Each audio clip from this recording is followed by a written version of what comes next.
साथियों नमस्कार, स्वागत है आपका आपके अपने चैनल हमारी अपनी हिंदी पर। साथियों आज हम सूफी काव्य परंपरा पर चर्चा करेंगे।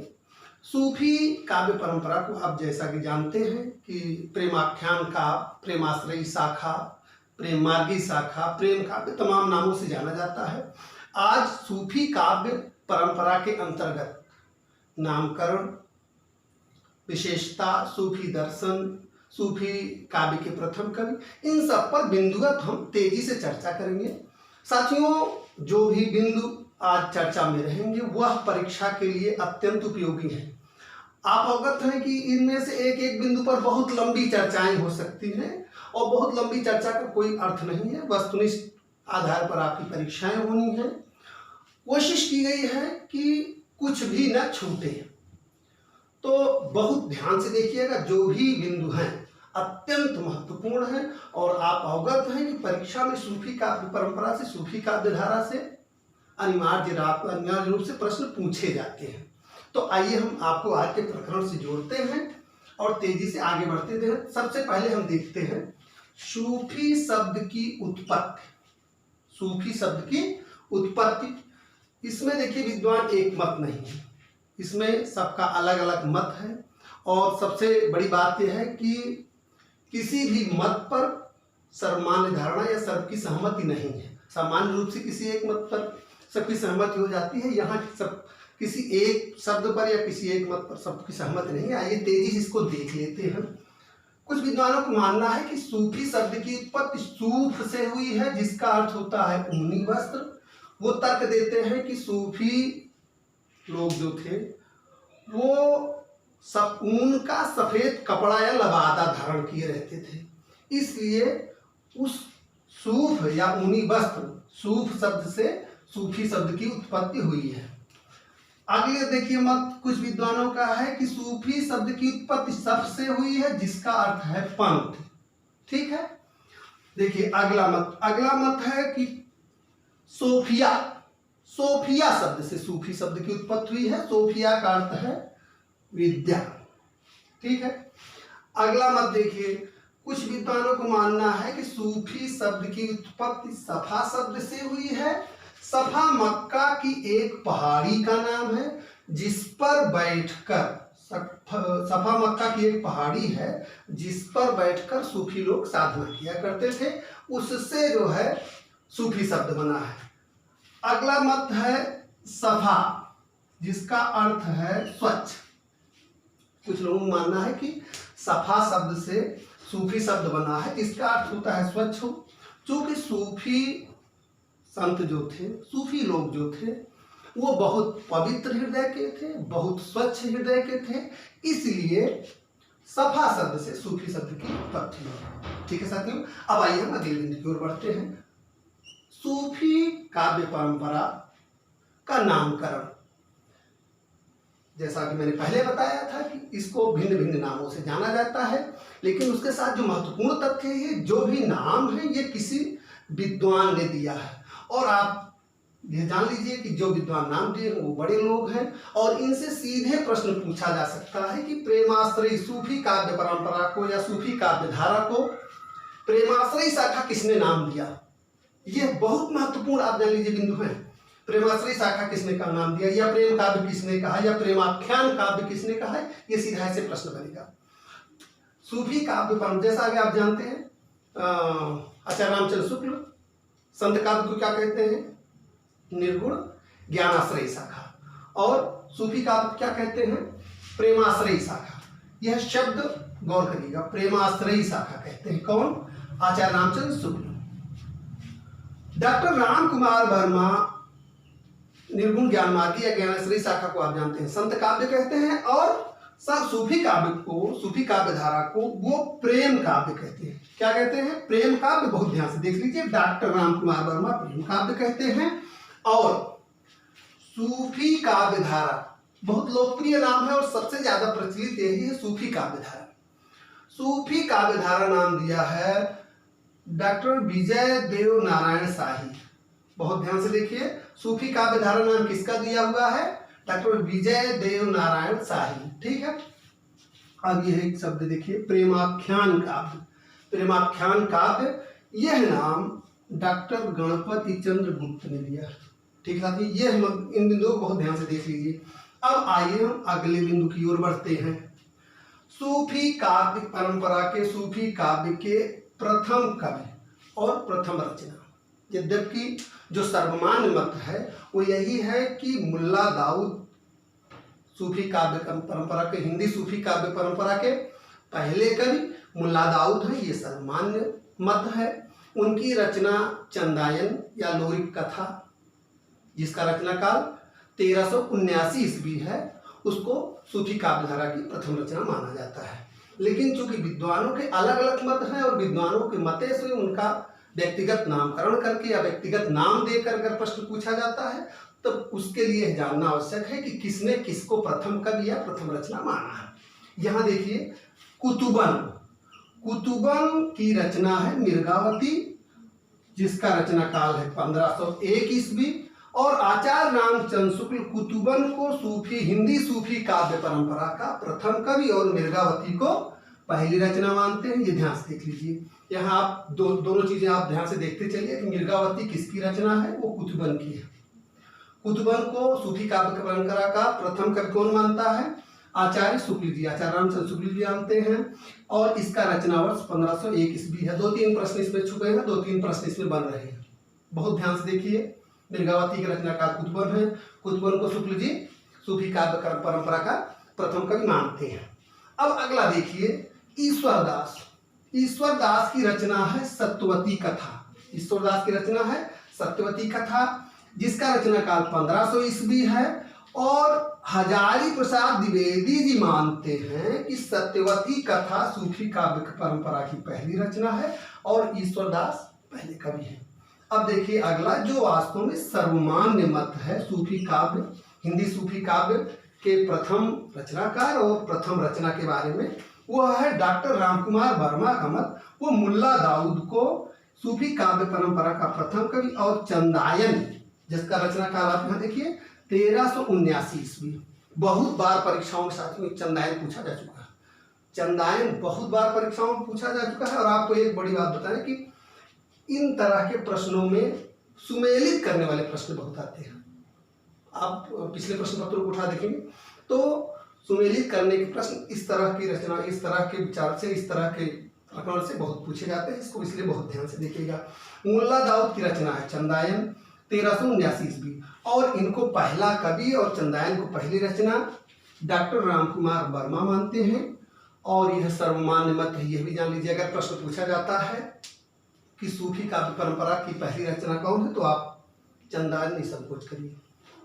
चलिए अगला देखिए मत, असाइत हंसावली। इनकी असाइत की रचना है हंसावली, इसका रचना काल 1370 ईस्वी है। डॉक्टर नगेंद्र और डॉक्टर गणपति चंद्रगुप्त, डॉक्टर नगेंद्र और डॉक्टर गणपति चंद्रगुप्त असाइत को सूफी काव्य परंपरा का पहला कवि मानते हैं, और इनकी रचना जो है हंसावली, इसको पहली रचना मानते हैं। इसका रचना काल 1370 ईस्वी है। ठीक है, यहाँ आपने देख लिया इसको। अब आइए अगला बिंदु देखते हैं।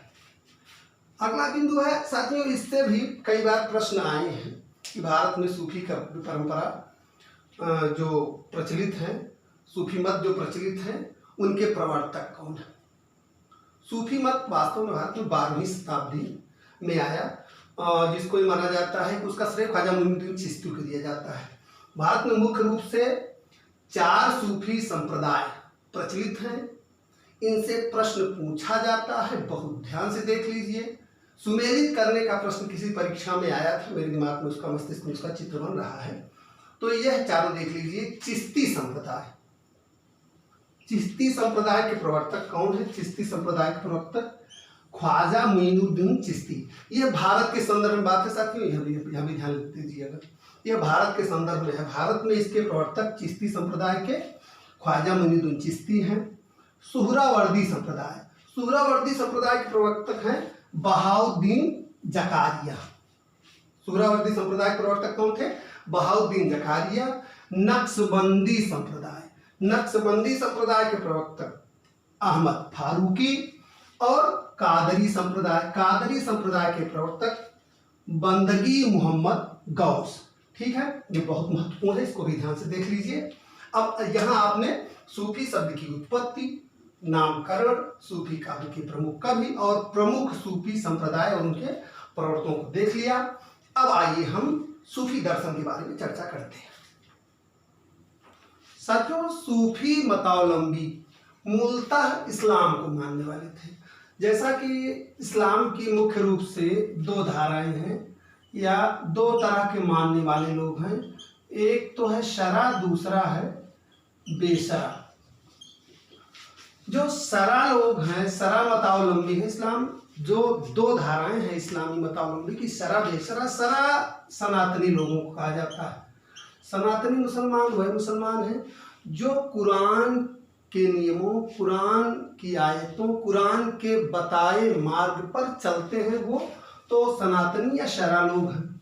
बेशरा वह लोग हैं जो वास्तव में कुरान है तो इस्लाम मतावलंबी, लेकिन कुरान की मान्यताओं के अनुसार पूरी तरह से नहीं चलते हैं, वह अपनी सुविधा के अनुसार उसमें संशोधन करते रहते हैं। तो ये सूफी लोग जो हैं ये बेशरा संप्रदाय से संबंधित है। यह भी प्रश्न हो सकता है, इसलिए इसको आप जान लीजिए। सूफी इस्लाम की बेशरा धारा, जो बेशरा संप्रदाय है, उससे संबंधित है। सूफी दर्शन की आइए बात करते हैं। यहाँ पहला बिंदु है कि इश्क मिजाजी से इश्क हकीकी। इस्लाम इसके खिलाफ, ये इस्लाम की मान्यता नहीं है, इस्लाम की मान्यताओं के प्रतिकूल है। सूफी क्या कहते हैं? इश्क मिजाजी। इश्क मिजाजी से तात्पर्य साथियों है लौकिक प्रेम, सांसारिक प्रेम।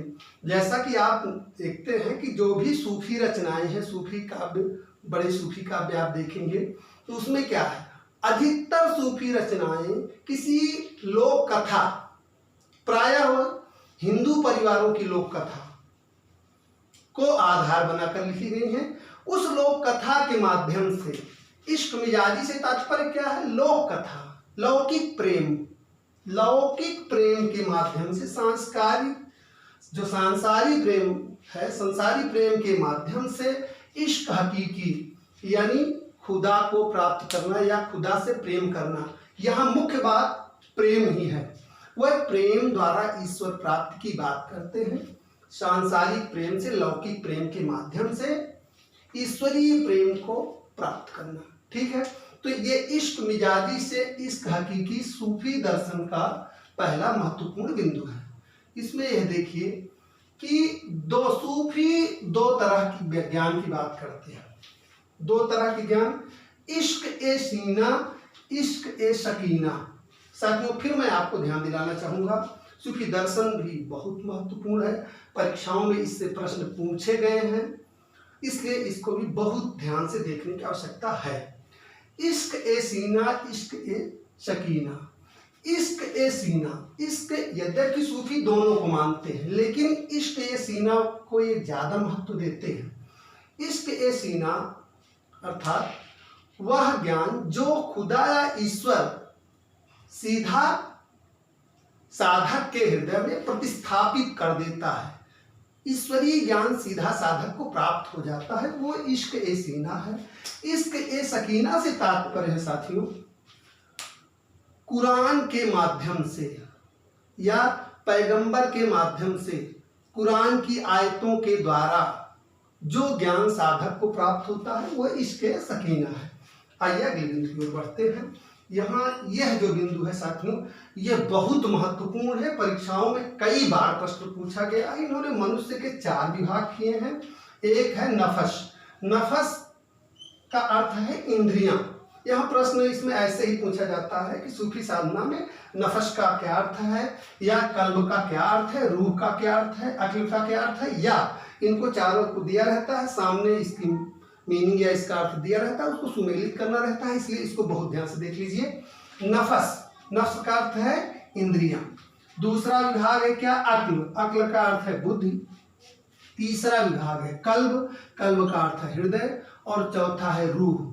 रूह का अर्थ है आत्मा। यहाँ सबसे महत्वपूर्ण बिंदु है कि इन चारों में ये सबसे ज्यादा महत्व ये कल्ब को देते हैं, अर्थात हृदय को। ये कहते हैं कि हृदय जितना स्वच्छ होगा, हृदय जितना पवित्र होगा, हृदय रूपी दर्पण जितना साफ होगा उतना ही स्वच्छ, उतना ही स्पष्ट ईश्वर का या ब्रह्म का या खुदा का चित्र उसमें बनेगा। तो सूफी साधना में जो मनुष्य के 4 विभाग दिए गए हैं, इसमें सर्वाधिक महत्व कल्ब को देते हैं, यानी हृदय को देते हैं। यह भी महत्वपूर्ण बिंदु है। ऐसे भी प्रश्न बन सकता है कि सूफी साधना में ये चारों विकल्प दे रहे हैं, किसको सबसे ज्यादा महत्व दिया जाता है? तो कल्ब यानी हृदय को दिया जाता है। ठीक है, चलिए अगला बिंदु देखते हैं। जगत खुदा की अभिव्यक्ति, संसार के बारे में इनका क्या मानना? जैसे ब्रह्म सत्यम जगत मिथ्या, अद्वैतवादी कहते हैं। और आप जानते हैं निर्गुण ज्ञानाश्रयी शाखा पर अद्वैतवाद का बहुत बड़ा प्रभाव है। अद्वैत पर आधारित उसकी दार्शनिक मान्यता है। वो क्या कहते हैं? ये संसार झूठ, संसार असत्य है, ब्रह्म ही केवल सत्य है, बाकी सब चीजें झूठ है। जबकि सूफी लोग क्या कहते हैं कि नहीं, ये जगत जो है, ये संसार जो है, वो खुदा की अभिव्यक्ति है। जगत के कण कण में खुदा है। यह जगत आभासी केवल नहीं है, यह जगत वास्तविक है, इसके कण कण में खुदा है। इसीलिए इनके दर्शन को कहा जाता है, सूफी दर्शन को सर्ववादी दर्शन या सर्वव्यापी दर्शन भी कहा जाता है। चलिए अगला बिंदु देखते हैं। अनलहक एक शब्द है। अनलहक का अर्थ है कि साधक साधना द्वारा जब ब्रह्म से या खुदा से एकत्व की प्राप्ति, एकत्व की स्थापना कर लेता है, तो उसको क्या कहा जाता है? अनलहक। इस शब्द को भी ध्यान से देख लीजिए। साधना द्वारा एकत्व की प्राप्ति को अनलहक कहा जाता है। यहाँ अगला शब्द देखते हैं, शैतान की अवधारणा। ये मानते हैं, जैसे निर्गुण ज्ञानाश्रयी शाखा के संतों ने, साधकों ने क्या माना कि साधना की या साध्य की प्राप्ति में, ब्रह्म की प्राप्ति में, ईश्वर की प्राप्ति में माया बाधा है। ठीक है, ये मानते हैं कि साधना की प्राप्ति या साधना के मार्ग में या ब्रह्म की प्राप्ति में शैतान बाधा है। तो इन्होंने एक शैतान की अवधारणा विकसित की। अब यहाँ देखिए, यह बिंदु भी साथियों बहुत ही ज्यादा महत्वपूर्ण है, बहुत ध्यान से देखने की जरूरत है। इससे प्रश्न आ चुका है, प्रश्न आ सकता है। इन्होंने साधना की 4 अवस्थाएं मानी है। प्रारंभिक अवस्था से लेकर ईश्वर की प्राप्ति या खुदा की प्राप्ति या खुदा से एकात्म होने की जो अवस्था है, वहां तक इन्होंने 4 अवस्थाएं मानी है। पहली अवस्था का नाम इन्होंने दिया शरीयत। शरीयत, ध्यान से देखिए, 4 अवस्थाएं आपको क्रम से पता होनी चाहिए और इसका क्या मीनिंग है, इसका क्या मायने है, ये भी पता होना चाहिए। शरीयत का अर्थ है साधना की आरंभिक अवस्था। जब साधना के लिए साधक उद्यत हो और वो उसकी प्रारंभिक अवस्था हो, तो उसको क्या कहा जाता है? शरीयत कहा जाता है, साधना की प्रारंभिक अवस्था। दूसरी अवस्था है साथियों तरीकत। शब्दों पर ध्यान देने की जरूरत है। तरीकत, हृदय के शुद्ध होने की अवस्था। जब साधना के मार्ग पर साधक चलता है और वह उसका हृदय जो है वो शुद्ध हो जाता है, ब्रह्म की ओर, साधना की ओर आगे बढ़ता है, हृदय शुद्ध हो जाता है, तब उसको कहा जाता है तरीकत। अगली अवस्था है मारिफत। अगली अवस्था क्या है? मारिफत है। मारिफत का तात्पर्य है कि जब साधना के द्वारा साधक को ब्रह्म या खुदा की अनुभूति होने लगे, साधक को ब्रह्म या खुदा की अनुभूति होने लगे, ऐसी अवस्था को कहा जाता है मारिफत। और अगली अवस्था जो है वो हकीकत। हकीकत से यहाँ तात्पर्य है खुदा की प्राप्ति। खुदा की प्राप्ति हो जाने को हकीकत कहते हैं। जब खुदा की प्राप्ति हो जाती है, ब्रह्म की प्राप्ति हो जाती है, तो रूह फना होकर उसको बका की प्राप्ति हो जाती है। ठीक है साथियों, अब आइए आगे देखते हैं। साथियों, सूफी काव्य की विशेषताओं को आइए हम इन बिंदुओं में देख लेते हैं। 8-10 बिंदु हमने लिख लिए हैं जो आपकी परीक्षा की दृष्टि से अत्यंत महत्वपूर्ण है। कोशिश है कि इसमें से कुछ छूटे ना। तो आइए देखते हैं सूफी काव्य की क्या विशेषताएं हैं। सबसे पहली विशेषता, जैसा कि इसका नाम प्रेम मार्गी, प्रेमाश्रयी, प्रेमाख्यान तमाम प्रेम शब्द से ही जुड़ा रहा है। तो इसकी पहली विशेषता है कि प्रेम के महत्व का प्रतिपादन। सूफी काव्य का सबसे मूल चीज क्या है कि प्रेम को इन्होंने सर्वाधिक आधारभूत मूल्य माना है। जायसी जी ने लिखा है पद्मावत में कि मानुष प्रेम भयो बैकुंठी, नाहित का छार एक मुट्ठी। अगर प्रेम नहीं है मनुष्य के जीवन में, अगर प्रेम है तो उसका जीवन स्वर्ग के समान है, नहीं तो क्या है, मुट्ठी भर राख के समान है।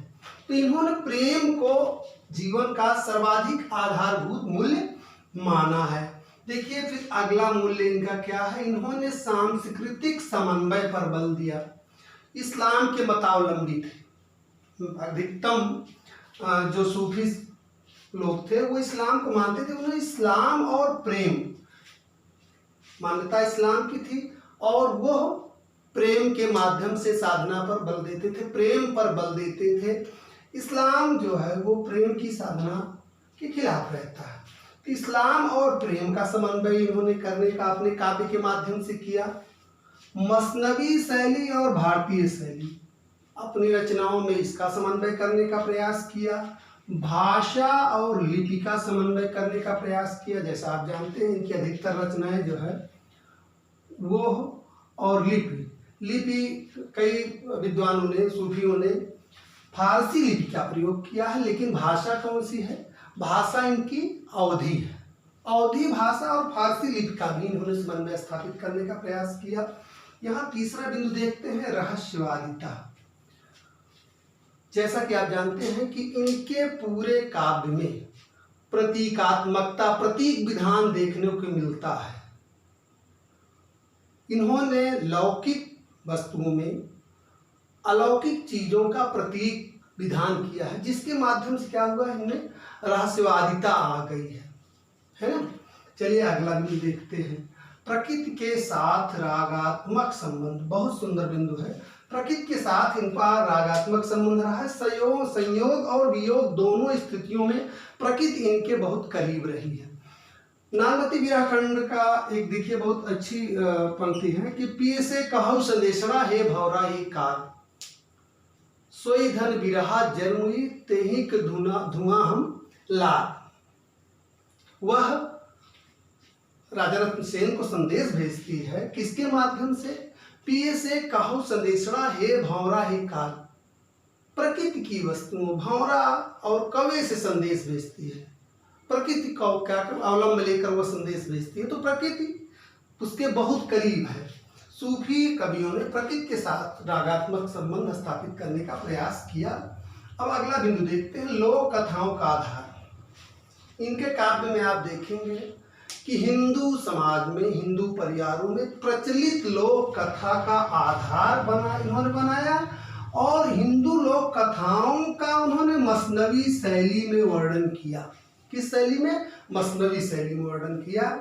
अगला बिंदु देखते हैं, गुरु की महत्ता।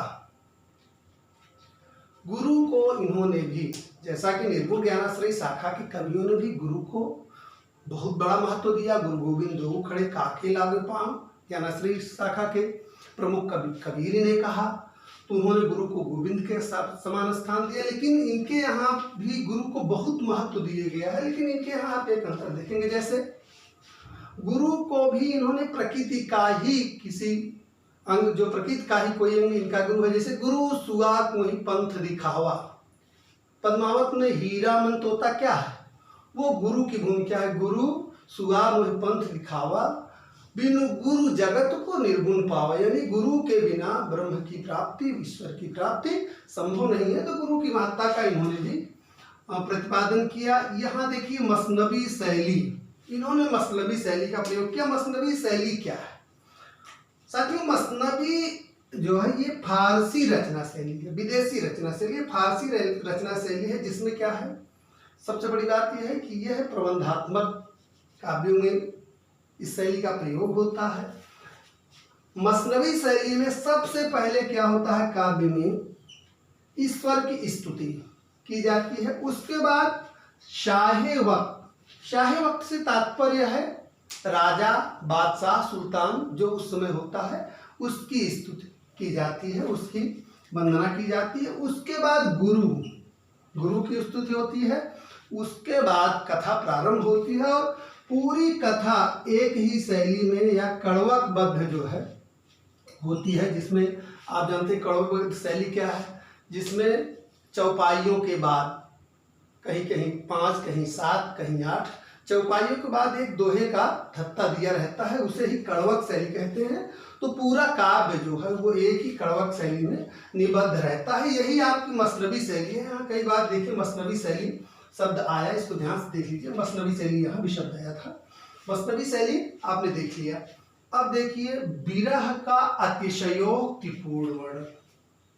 इन कवियों ने, सूफी कवियों ने विरह का वर्णन बहुत बढ़ा चढ़ा कर किया है।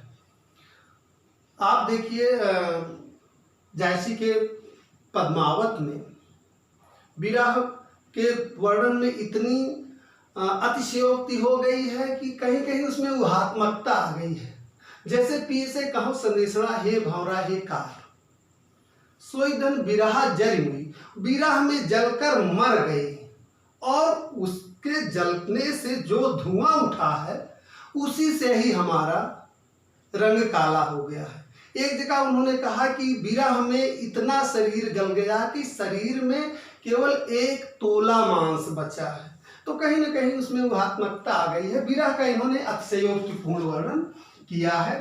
प्रबंधात्मकता इनके जो काव्य रूप है, इन्होंने प्रबंध शैली का प्रयोग किया है। यहाँ ये जो सबसे महत्वपूर्ण बिंदु है नारी की महत्ता का प्रतिपादन। जैसा कि निर्गुण ज्ञानाश्रयी शाखा के कवि, निर्गुण ज्ञानाश्रयी शाखा के संत क्या कहते हैं, हरि मोरा पियो मैं हरि की बहुरिया, दुल्हनी गाओ मंगल चार, हम घर आए हो राजा राम भरतार। यानी वहां ब्रह्म को प्रेमी या पति के रूप में माना गया है। लेकिन सूफी कवियों ने क्या कहा है, सूफी कवियों ने ब्रह्म को प्रेयसी प्रेमिका के रूप में स्वीकार किया है। नारी की महत्ता को उन्होंने बहुत उच्च स्थान पर प्रतिष्ठित किया है। नारी को उन्होंने नूर का स्थान दिया है। तो सूफी कवियों ने नारी को ब्रह्म का प्रतीक बताया है।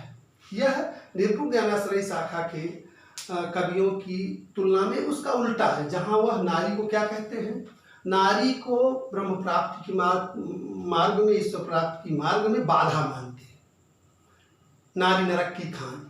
लेकिन सूफी कवि क्या मानते हैं, सूफी कवि मानते हैं कि नारी क्या है, वही ब्रह्म का प्रतीक है। नारी को उन्होंने नूर माना। ठीक है, अब आइए आगे देखते हैं। इनकी भाषा, प्रायः इनकी भाषा अवधी रही है और अवधी आप सुनते हैं, इनकी अवधी ठेठ अवधी रही है। रामचरितमानस तुलसी जी का वो अवधी में लिखा गया, लेकिन आप देखेंगे कि उनकी अवधी में तत्सम शब्दों का भी प्रयोग हुआ। लेकिन इनकी अवधी वास्तव में अवधी का जो एक ठेठ रूप है, जिसको आप शुद्ध अवधी कह सकते हैं, वो सूफी कवियों में आपको देखने को मिलेगा। छंद क्या है, छंद में इन्होंने मसनवी या कड़वक शैली में जो रचनाएं की हैं उसमें प्रायः चौपाई, 7 चौपाई, 5 चौपाई, 8 चौपाई के बाद क्या है, वो एक दोहे का धत्ता दिया गया है। वही इनका चौपाई और दोहा छंद का प्रयोग अधिकतर इन्होंने किया है। इनके काव्य में अलंकार, उपमा, रूपक, उत्प्रेक्षा और अन्योक्त, इन अलंकारों का प्रयोग हुआ है। जायसी का प्रिय अलंकार उत्प्रेक्षा है। उत्प्रेक्षा में भी उनके पद्मावत में हेतुत्प्रेक्षा का सर्वाधिक प्रयोग हुआ है। उत्प्रेक्षा का एक भेद है। अब आइए हम अंतिम बिंदु देखते हैं। शुक्ल जी प्रेमाख्यान काव्य परंपरा को, सूफी काव्य परंपरा को वो विदेशी मानते हैं। प्रेमाख्यान काव्य परंपरा को शुक्ल जी कहते हैं कि सूफी काव्य परंपरा क्या है, ये विदेशी है। साथ ही यहाँ ये ध्यान से देख लीजिए कि शुक्ल जी प्रेमाख्यान काव्य परंपरा को विदेशी मानते हैं। यह कथन महत्वपूर्ण है, परीक्षा की दृष्टि महत्वपूर्ण है, इसको देख लीजिए। अब देखिए, भारतीय प्रेमाख्यान काव्य परंपरा को विश्व साहित्य में भारतीय प्रेमाख्यान काव्य परंपरा को रोमांस की काव्य धारा कहा जाता है। रोमांस की काव्य धारा, यह शब्द बहुत महत्वपूर्ण है, यह बिंदु बहुत महत्वपूर्ण है। विश्व साहित्य में भारतीय प्रेमाख्यान परंपरा को रोमांस की काव्य धारा माना जाता है। तो साथियों, आज हमने सूफी काव्य की विशेषता, नामकरण, दर्शन के बारे में बिंदुवत तेजी से देख लिया। प्रयास यह किया गया है कि कुछ भी इस प्रकरण के अंतर्गत जो आपकी परीक्षा के लिए उपयोगी हो वह न छूटे। तो फिलहाल आज के लिए इतना ही। अब अगले वीडियो में हम सूफी काव्य और जो रचनाएं हैं और उनके रचनाकारों का परिचय उस पर चर्चा करेंगे। तो फिलहाल अगर आपको ये लगता है कि मेरा परिश्रम, मेरी आपके लिए जो कोशिश है वो उपयोगी है, तो हमें हौसला दें। आप कमेंट बॉक्स में कमेंट करें, जिससे मुझे प्रेरणा मिलेगी, मुझे और बेहतर करने की प्रेरणा मिलेगी। मेरी कोशिश है कि आप परीक्षा में सफल हों, उसके लिए मैं अच्छा से अच्छा मैटर आपके लिए ला सकूं, महत्वपूर्ण मैटर आपके लिए ला सकूं, जो उपयोगी हो आपके लिए ला सकूं। तो आप कमेंट बॉक्स में कमेंट जरूर करें। आपके लिए उपयोगी लगे तो चैनल को सब्सक्राइब जरूर कर दें, बेल आइकन दबा दें, लाइक कर दें, तो निश्चित रूप से उससे मेरा हौसला बढ़ेगा। फिलहाल मिलते हैं अगले वीडियो में, तब तक के लिए धन्यवाद, नमस्कार।